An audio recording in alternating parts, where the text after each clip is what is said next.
Bat izan dutenen garunean, txip bat jarri eta horri esker gune batzuetako mugikortasuna berreskuratzea da proiektuaren helburua. Ander Ramos teknaliako ikertzailea lanean ari da munduan bakarra den erronka horretan. Iktusa izan duten gaixo hauek oraindik sentitzen dute mugimendua.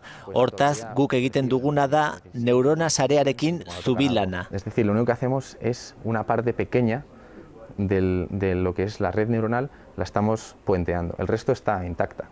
Garuneko txip hau aurten ospitaleetara iristea nahi dute ikertzaileek, dena ondo badoa gipuzkoarrak izango dira lehenak probatzen. Los neurólogos y neurocirujanos... Neurologoak gaixoak bilatzen ari dira, oso gaixo zehatzak hasieran. Orain bultzada bat falta zaigu aparatu batzuk erosteko. Que nos permita comprar algunos aparatos que nos hacen falta todavía. Esto, si conseguimos hacerlo... Lortzen badugu hasiera izango litzateke. Nerviosistemari buruz ikas dezakeguna oso garrantzitsua da eta horregatik denak guri begira egongo dira.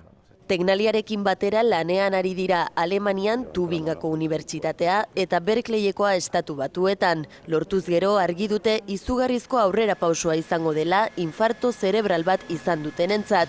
Gerora txiparen teknika beste gaixotasun batzuen errehabilitazioan erabiltzea ere espero dute.